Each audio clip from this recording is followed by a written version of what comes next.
वंदेहम करुणाकरम रघुवरम माया मनुष्यम हरे। तुलसीदास जी की रामायण के 5वें कांड का पाठ चल रहा है।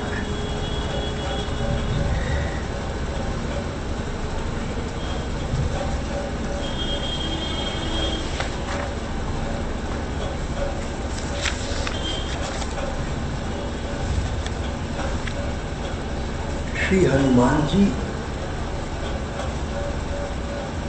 सीता जी की खोज खबर लेने के लिए लंका की अशोक वाटिका में पहुंच चुके थे। पेड़ों के झुरमुट में छिपे हनुमान जी सब ये देखना चाहते थे कि वस्तु स्थिति क्या है, और अभी वे छिपकर बैठे ही थे कि उन्होंने देखा रावण आया। बड़ा सज धज कर आया था कि सीता को आकृष्ट करूंगा अपनी ओर। श्री सीता जी को देखा, राम पद चरण लीन, वो तो राम जी के ध्यान में मग्न थे। रावण बोला कि सुंदरी सुमुखी अगर तू मेरा कहना मान जाए तो मैं मंदोदरी आदि सभी पत्नियों को तेरी दासी बना दूंगा।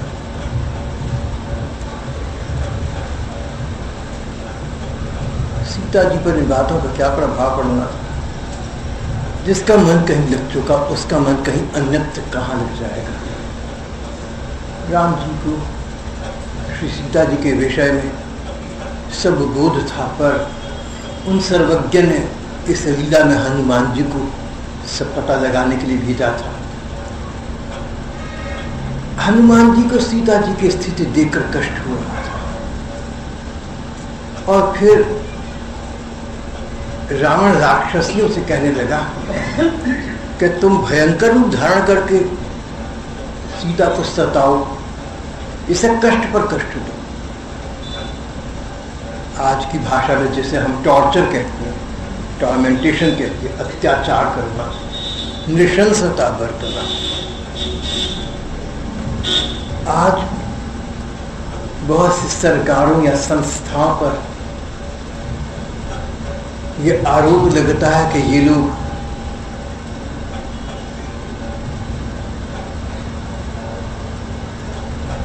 निरीह मानवों का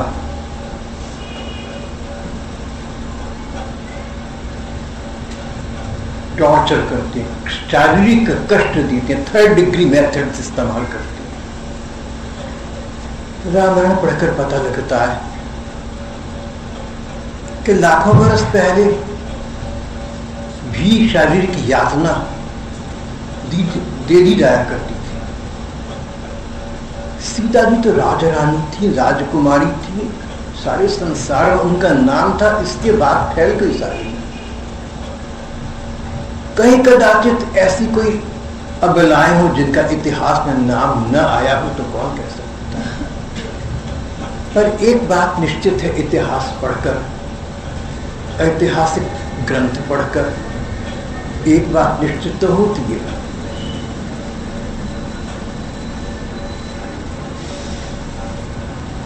जितनी संख्या शारीरिक यातना की आज है, उस समय इसका कोई करोड़वां अंश भी नहीं रहा होगा।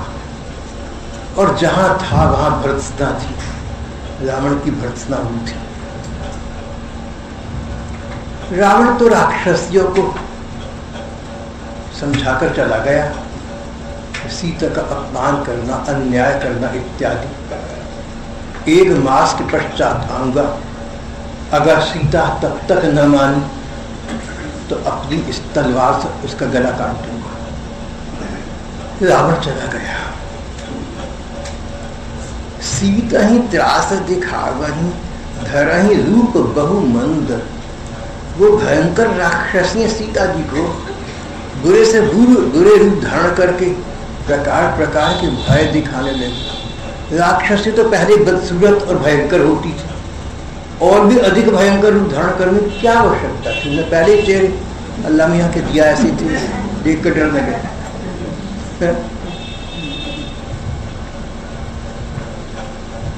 मैं छोटा था तो कभी किसी बच्चे से लड़ाई करता था या गुस्सा करता था तो माँ कहती थी कि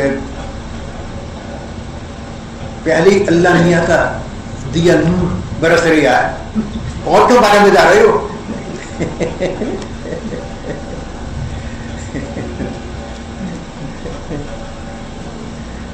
त्रिजटा नाम राक्षसी का रामचरण रति निपुण विवेका। अब देखिए एक बात आ रही है बड़ी महत्वपूर्ण और प्रेरक है, प्रोत्साहक, रोचक है। जब श्री हनुमान जी सीता जी की खोज में लंका में जहां तहां घूमते फिरे थे और भक्त विभीषण का घर देखा, मंदिर जैसा, जैसे राम जी का मंदिर हो, तो हनुमान जी चकित रह गए थे। बोले यहाँ कहाँ सब जन कर वासा, लंका निश्चर निकर निवासा। लंका तो राक्षसों की नगरी है, इसमें सज्जन व्यक्ति कहां से आ गए, भक्त। और अब स्थिति ये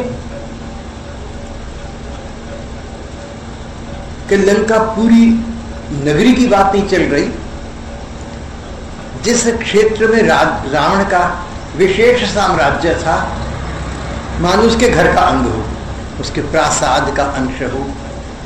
ऐसे अशोकवन में भी त्रिजटा नाम की एक राक्षस निकल लाई जो विभीषण की भांति राम जी के भक्त थे। कोई बुरे से बुरी जगह होना तो ये न समझता कि सब बुरा ही बुरा है, क्या पता वहां क्या अच्छा निकल रहा है। बुरे से बुरी जगह में अच्छा कुछ निकल आ सकता है, बुरे से बुरे लोगों में अच्छा निकल आ सकता है। सबको तुम एक जैसा न समझ लेना।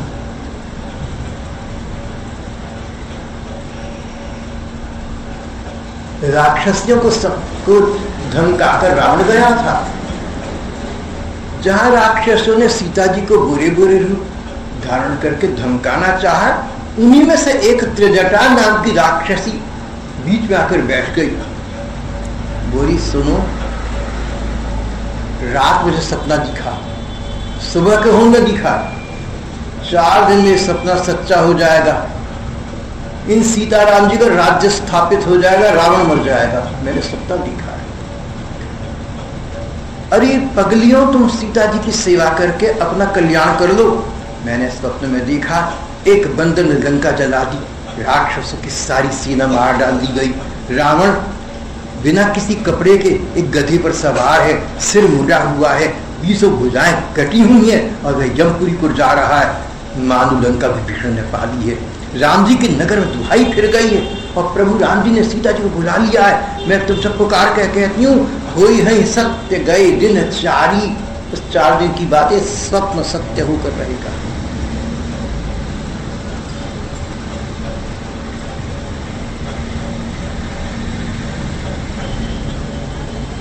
कई लोग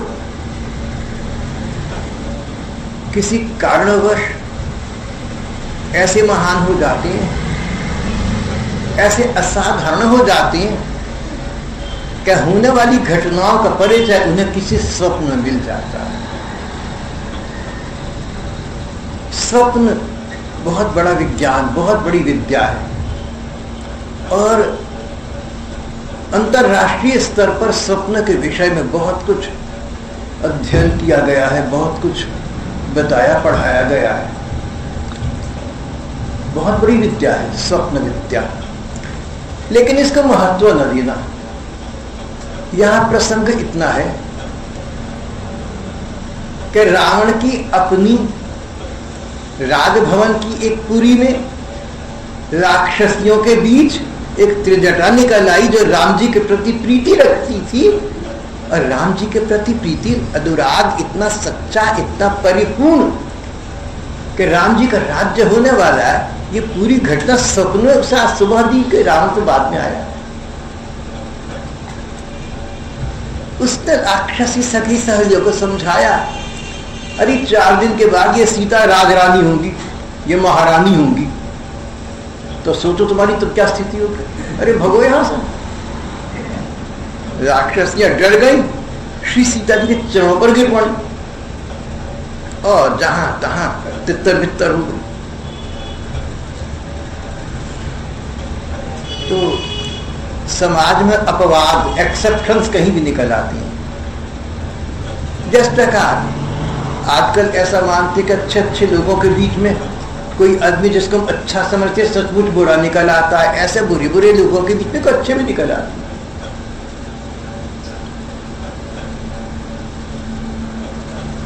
अधिक लोग तो संसार में अच्छे होते हैं, लेकिन सैकड़ों सहस्त्रों में कोई बुरा निकल आए तो वो समाचार बन जाता है, फैल जाता है सारी में। ऐसा नहीं कि बुरे लोगों की संख्या अधिक है, संख्या अधिक तो अच्छे लोगों की। आज भी यही स्थिति है। अब आप में से कौन बुरा है? आप लोग भी यहीं रहने वाली हैं, समझौती सॉइल पे बाहर तो नहीं है, कोई स्वर्ग से थोड़ा उतरे हो, सब अच्छी हैं।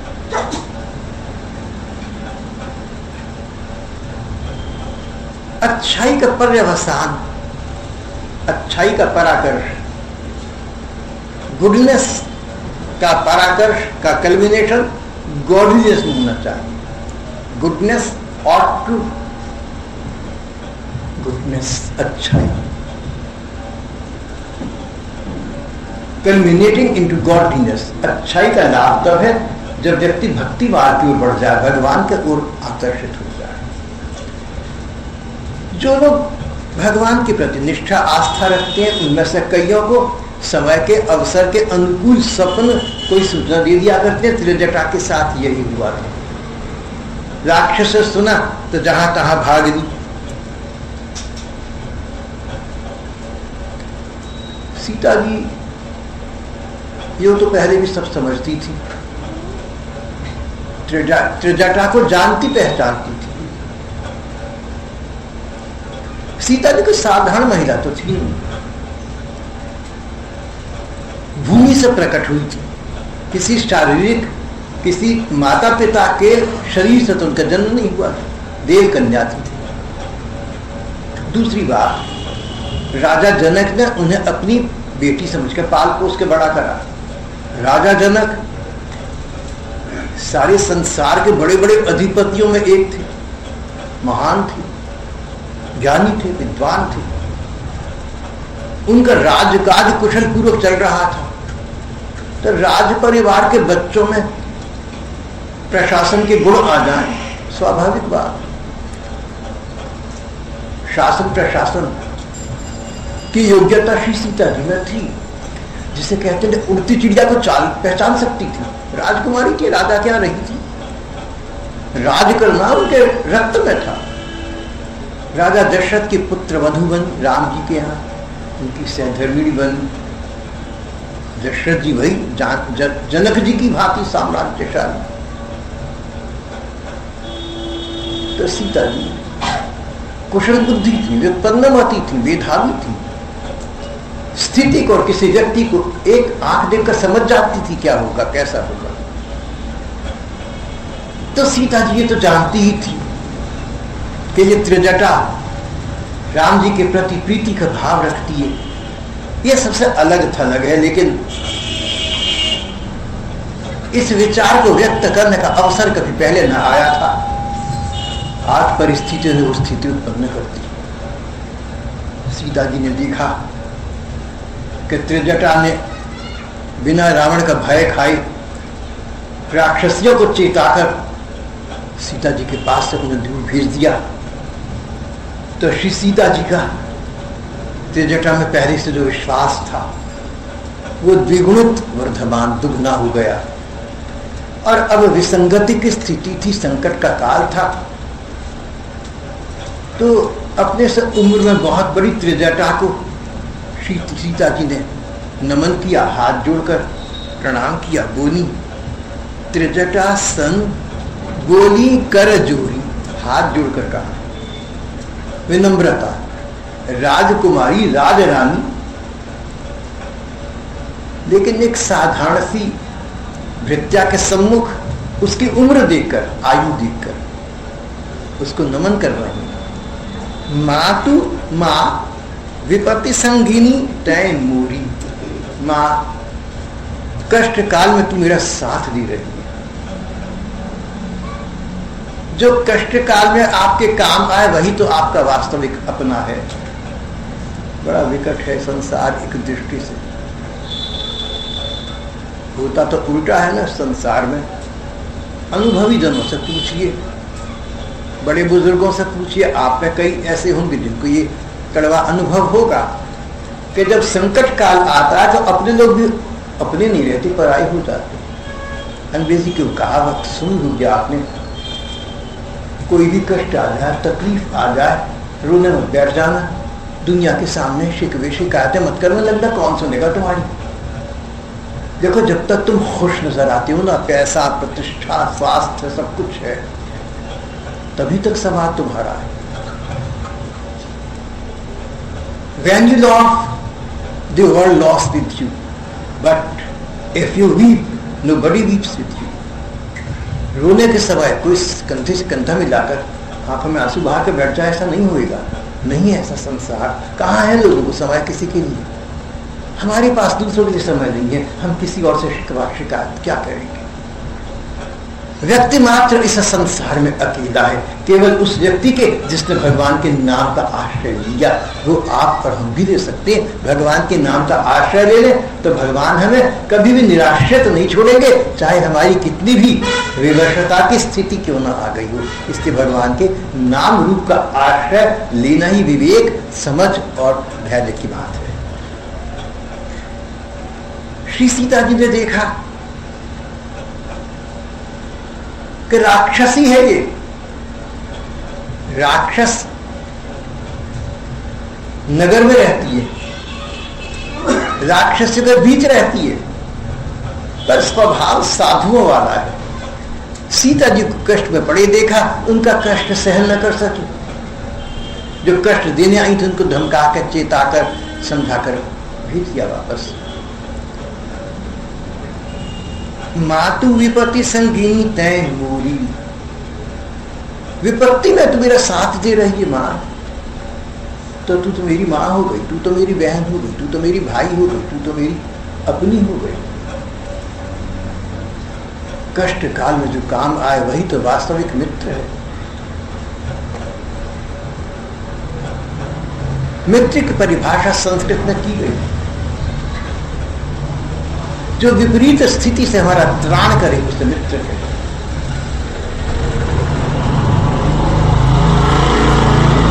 तो हमारे एक राष्ट्र कवि अपने समय में बड़े विख्यात रहे, हरिवंश राय बच्चन, उन्हें संसार के बड़े कड़े अनुभव हुए थे ऐसा लगता है। एक स्थान पर कहते हैं, किसी ने कहा, ए फ्रेंड इंडीड,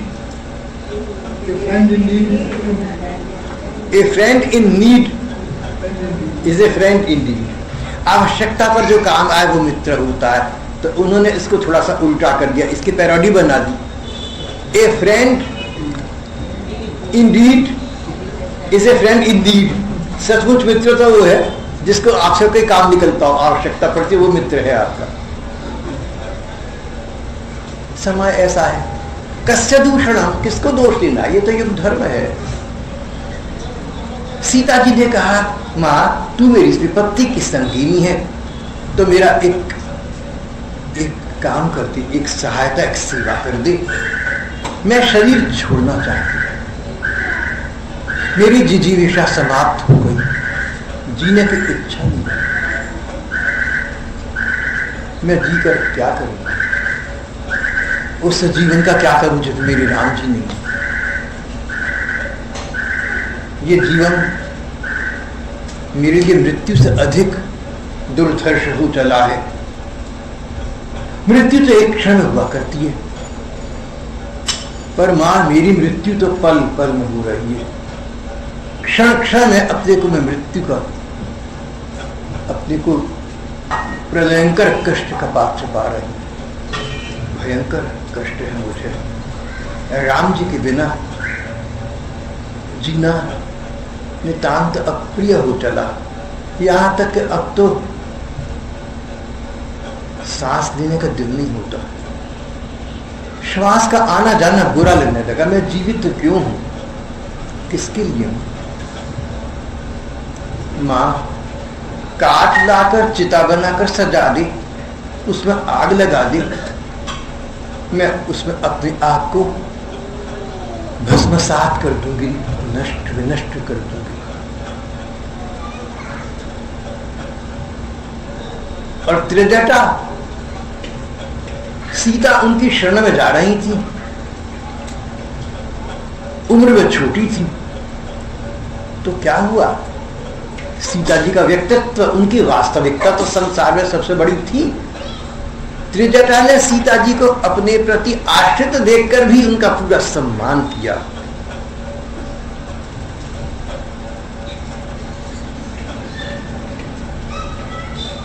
उनके पांव पकड़ लिए, फिर उन्हें समझाया, बोली बच्ची, जहां इतना समय तूने निकाल दिया, थोड़ा सा और समय निकाल दे, देख जो ही राम जी को पता लगेगा तेरा, तुरंत स्थिति को समाप्त करके वो तुझे अपने साथ ही जाएंगे। प्रभु राम जी का प्रताप, उनका प्रभाव, उनका बल, उनका सुयश, सब गुणों का वर्णन किया। राम जी का सुयश सुनाया। जब प्रेयसी का प्रियतम से वियोग हो जाए तो थोड़े क्षणों का वियोग भी वियोगिनी प्रियतमा को बहुत लंबा लगा करता है, लेकिन जब सचमुच ही वियोग का काल लंबा हो जाए तब वियोगिनी नायिका के हृदय की व्यथा को कौन समझ सकता है। प्रकार प्रकार के विचार विरहिणी के मन में आने लगती हैं, कभी कुछ विचारों का एक बवंडर खड़ा होता है, एक तूफान, विरोधी विचार मन में आती। श्री सीता जी की यही स्थिति थी।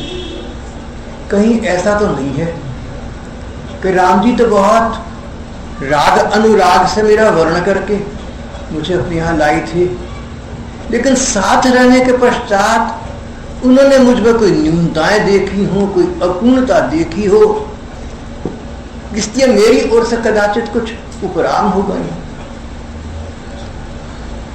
जहां अधिक अनुराग है वहां आशंकाएं मन को ग्रस्त कर देती। राम जी तो समर्थ हैं,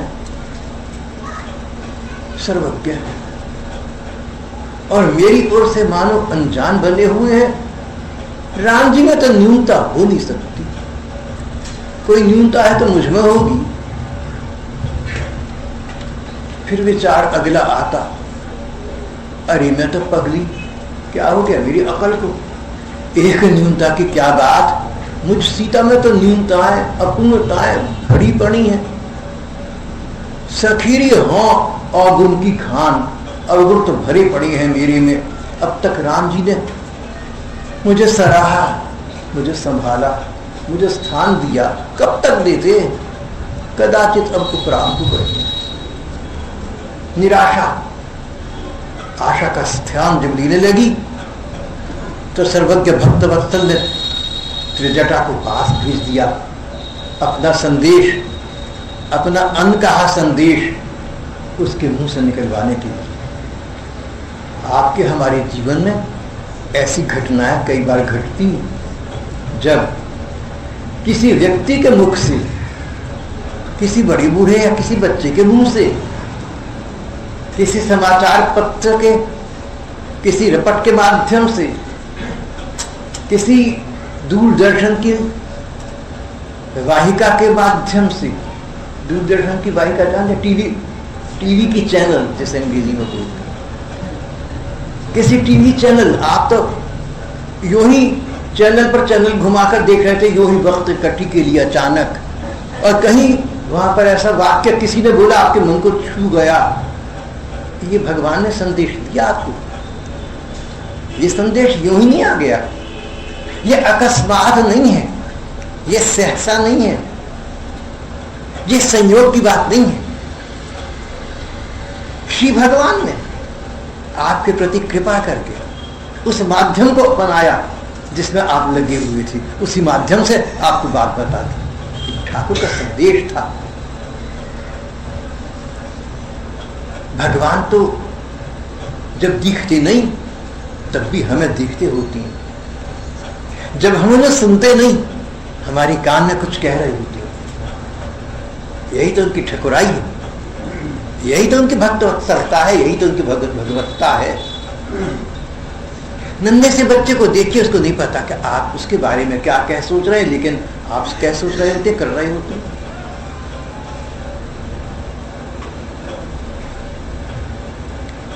यहां श्री राम जी ने अनजानी त्रिजटा को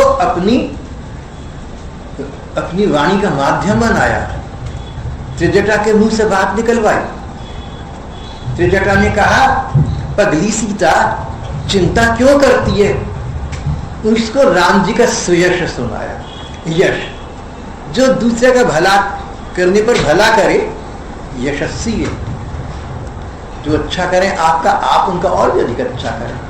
लेकिन कोई अच्छा करे न करे, कोई अच्छा निकले न निकले, लेकिन राम जी तो अच्छा करेंगे ही करेंगे, ये सुयश कहलाता है। प्रभु प्रताप बल सुजस सुनाया। सीते जटा माता ने श्री सीता जी राम को राम जी का सुयश सुनाया।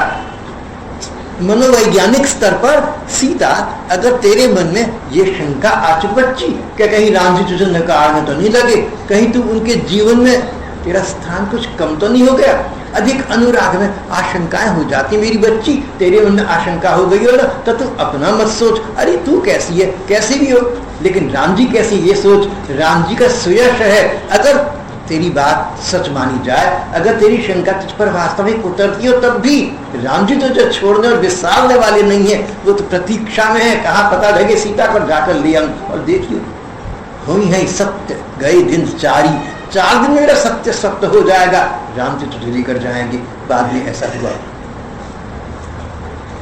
सीता जी के वचन सुनकर त्रिजटा ने पांव पकड़ लिए, उन्हें समझाया, श्री राम जी का बल और प्रताप बताया।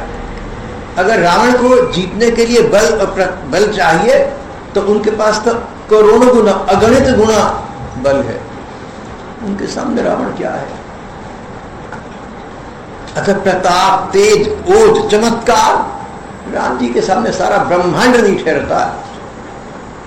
और सुयश, जो हम भले बुरे सो तेरे, राम जी जीव को स्वीकार कर लेते हैं। सीता, तू राम जी की स्वीकृत सूची में सबसे ऊपर है।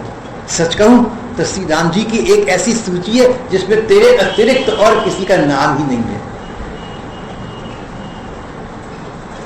जब प्रेमास्पद दूर हो जाए और तब प्रेयसी को, प्रियतमा को, नायिका को, विरहिणी पत्नी को बीच में पढ़कर कोई व्यक्ति सांत्वना दे, उसके मन की दशा को समझकर मन के अनुकूल राहत, आश्वासन प्रदान करे, वही सच्चा मित्र है। बहुत कम लोग हैं ऐसे संसार में। जो भी थोड़े बहुत हैं, उनकी संख्या बढ़ाने के लिए एक उपाय है आपके हमारे पास, हम वैसे बन जाएं। अगर 10 करोड़ की दुनिया में 10 लोग अच्छे हैं और हम अच्छे बन जाते, तो 11 की संख्या बन जाएगी।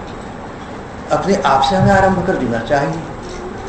अपने मन में कष्ट हो, अपने तन में कष्ट हो, उसको विसार कर दूसरों के तन मन में कष्ट हो, उसको अधिक मानना, उनकी सेवा सहायता करना, सब उपाय बने हुए हैं। महज्जन ऐसा करते हैं, संतजन ऐसा करते हैं, भगवत भक्त ऐसा करते हैं। त्रिजटा ने सीता माता को बहुत तरीके से सारी बात समझाई और कदाचित सीता कहीं कि मां त्रिजटा, तुम्हारी बात तो बड़ी ठीक है, लेकिन राम जी के विरह में मेरा तन इतना छीज गया, मेरा मन इतना दुर्बल हो चुका कि तुम्हारी ठीक बातें भी अब हृदय में ठहर नहीं पा रही। अब तो चाहत बस एक रह गई। कभी राम जी को मिली थी, बहुत सुख पाया था उनसे, वो स्वप्न के दिन तो समाप्त हो गए। अब शेष जीवन में कोई आशा अवशिष्ट नहीं।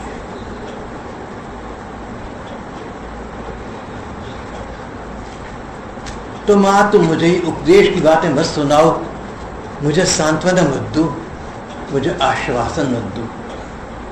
मैं तो चाहती है जीवन लीला समाप्त हो जाए और इसमें तुम मेरी सहाय बनो। बस मेरी 2 शब्दों में इतनी सी प्रार्थना है। कहीं सीता मन में दुखी सीता, निराश सीता ऐसा तो नहीं विचार कर रही। तो हृदय के अंतरतम को समझने वाली त्रिजटा ने कहा, सुकुमारी निसिन अनल मेरी सुन सुकुमारी। सुकुमारी अरे कोमल सी सीता। देखिए सीता जी को लाड़ प्यार पाने की आदत थी, पिता के परिवार में भी, पति के परिवार में भी। जब सीता जी ने वन जाने का आग्रह किया तो राम जी की मां ने कहा था, राम सीता कहां जाएगी, इसने तो घर से बाहर कभी झांका नहीं, इसको तो अगर तस्वीर में बंदर दिखा दो तो डर जाएगी, वन में मत ले जाओ। सीता जी के विषय में ये था सबका, सच्चाई भी यही थी। सीता जी कहने की आज मेरे दुर्भाग्य ने अमृत पान कर लिया है, मेरा दुर्भाग्य अमर हो गया, मैं वियोग की मरणांतक पीड़ा को सहन करने के योग्य नहीं रही। मां तुम तर्क मत करो, मुझे युक्ति द्वारा मत समझाओ, मेरी जीवन लीला समाप्त हो जाए, बस इसमें सहाय बन जाओ। तो त्रिजटा ने मां जैसा, बड़ी बहन जैसा प्यार को लेते हुए कहा, अरे कोमल सी सीता, अरे सुकुमारी, अरे तेरे पास तो अगर आसपास से कोई दीपक लेके चला जाए तो उस ताप को तो सहन न कर पाएगी, लाड़ प्यार में पली है, इस पदे सुख भोग में पली है, चिता का कष्ट। अरे सुकुमारी सुन, रात के समय आग देने का विधान नहीं है, यानी त्रिजटा ने वर्तमान में धर्म ग्रंथ का उद्धरण देकर बात समाप्त कर दिया। त्रिजटा जानती थी कि सीता जैसी भी है, भले इसके प्राणों पर बीत रही है, लेकिन धर्म प्रधान है, तो धर्म ग्रंथ का उद्धरण दिया। धर्म ग्रंथ कहते हैं रात के समय अग्नि नहीं दी जाती।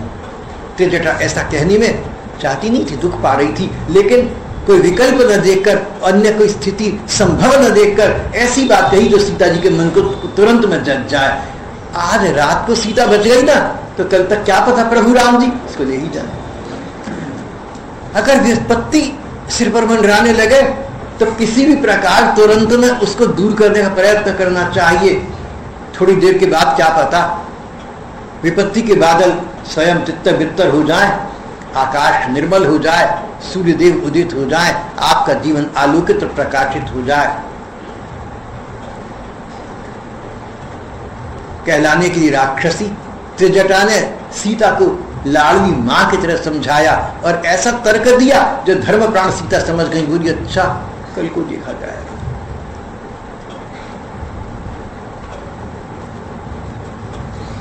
सीता जी के मन का कष्ट तो समाप्त नहीं हो सकता था। उनको दुखी सीता को ऐसा मन बन गया कि जो बात जैसी नहीं है वैसी दिखने लगी। चंद्रमा शीतलता देता है, सभी जानते हैं। सीता जी बोली, अरे चंद्रमा तू तो आग बरसाया करता है, तू मेरे पर कुछ अपने अंगारी डाल के। देखिए विरही मन पागल हो जाता है। विरह व्यथित मन, अभावग्रस्त मन, जिसके हृदय में अभाव खटकता हो, जिसके हृदय में टीस हो,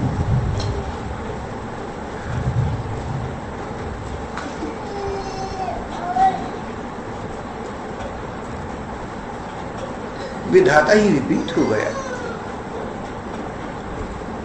आसमान में तारों पर निगाह पड़ी तो उन्मादिनी सीता कहने लगी, आकाश में अंगारे प्रकट दिखाई दे रहे हैं, तारे उनको अंगारे लगने लगे, एक भी अंगारा पृथ्वी पर नहीं आता।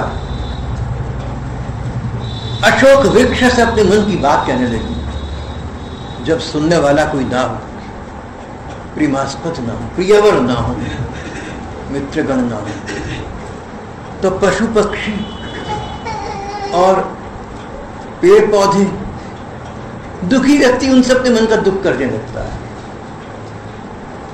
श्री सीता जी अशोक वृक्ष की छाया में थी, अशोक वन में थी, चारों ओर अशोक के वृक्ष लगे हुए थे। कहने लगे, अशोक अरे कैसा है तू, तेरा नाम तो अशोक है, शोक से मुक्त करने वाला है तू।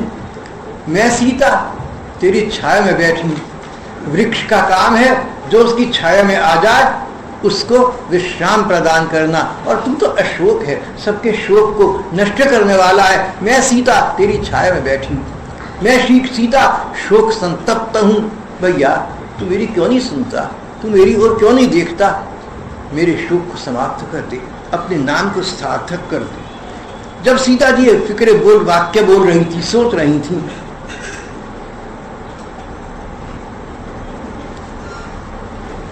सुनहि विनय मम विटप असूका, सत्य नाम करु हरु मम शोका।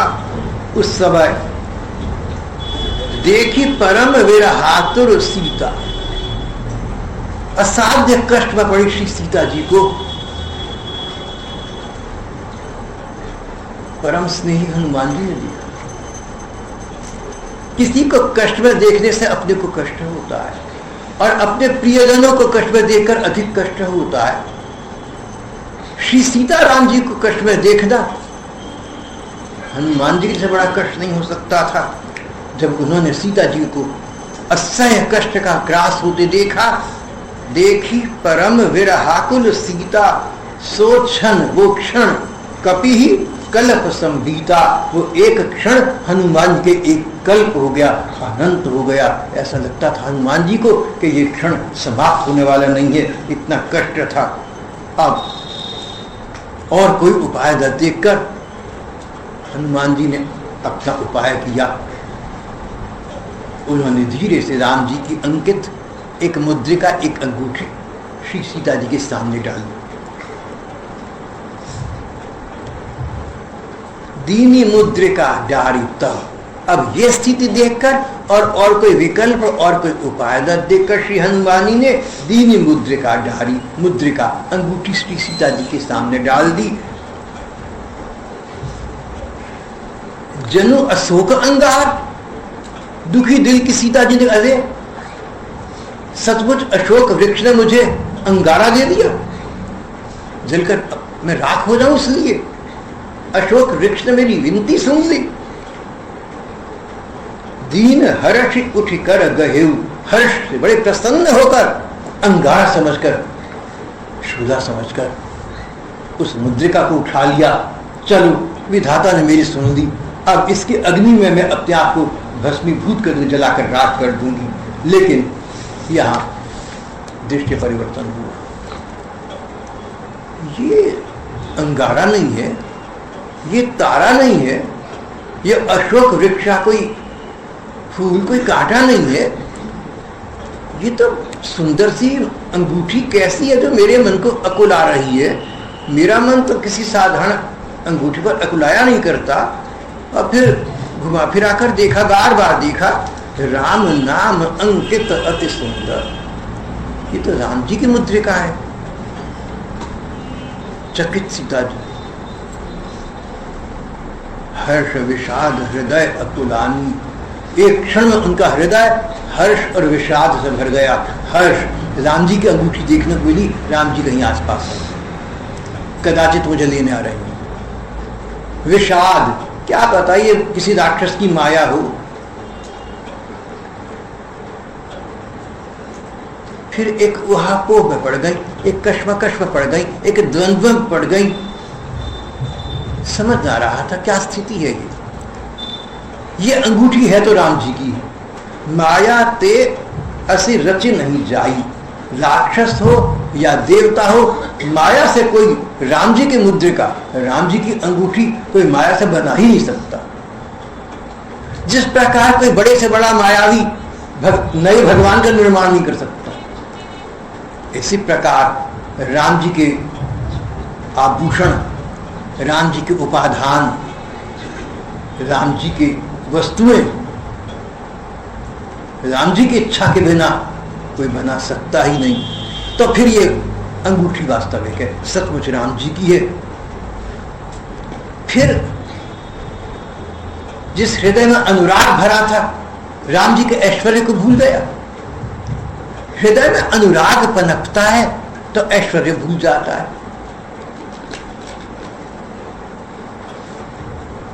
भाई हो, बहन हो, माता पिता हो, पति पत्नी हो, बच्चे हो, कितनी बड़ी उपाधि पर, कितने बड़े पद पर हो, लाड़ प्यार के दौरान पद किसको याद आता है? किस माँ को याद आता है कि मेरा बच्चा तो उपराष्ट्रपति लगा हुआ है?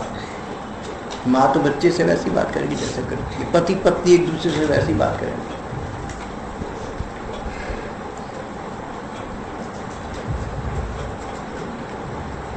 राम जी का ऐश्वर्य भूल गया श्री सीता जी को, ईश्वरता भूल गई, आशंका हुई। राम जी को जीतकर किसी ने अंगूठी उठा ली? नहीं, ऐसा तो नहीं हो सकता। जीती को सकाय अजय रघुराई, राम जी तो अजय हैं, अपराजय हैं, उनको तो कोई जीत नहीं सकता। फिर अंगूठी कहां से आ गई? सीता जी अनेक प्रकार के मन में विचार करने लगी, कभी कुछ अभावग्रस्त हृदय किसी निष्कर्ष पर पहुंच न सका, अकुला रहा था। जिन राम जी के लिए उनकी अंगूठी सामने थी, उनको विचार के सागर में डुबो देने के लिए, और उस समय मधुर वचन बोले हनुमान। अवसर देखकर अब सीता जी की मनोस्थिति ऐसी है कि मेरी बात को समझ सकेंगी। मधुर वचन बोले हनुमाना, रामचंद्र गुण वर्धन लागा। मधुर वचन सीता जी के लिए क्या हो सकते हैं? स्नेह सम्मान के वचन की सीता जी को आवश्यकता नहीं। किसी प्रियतमा को, किसी प्रेयसी को, किसी पतिव्रता को अपनी सराहना सुनने में की इच्छा नहीं होती। पतिदेव की हो, प्रियतम की हो, प्रेमास्पद की हो।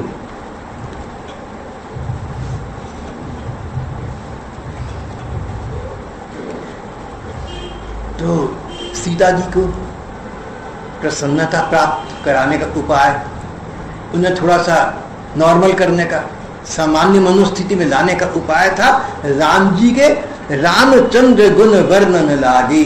राम जी का यश सुनाने लगी। अरे राम जी तो ऐसे हैं कि अपने भक्तों का, अपने जनों का पूरा सम्मान रखते हैं। राम जी ये नहीं सोचते कि भक्तों में कोई कमी है, राम जी तो बस उनको कोई चाहे।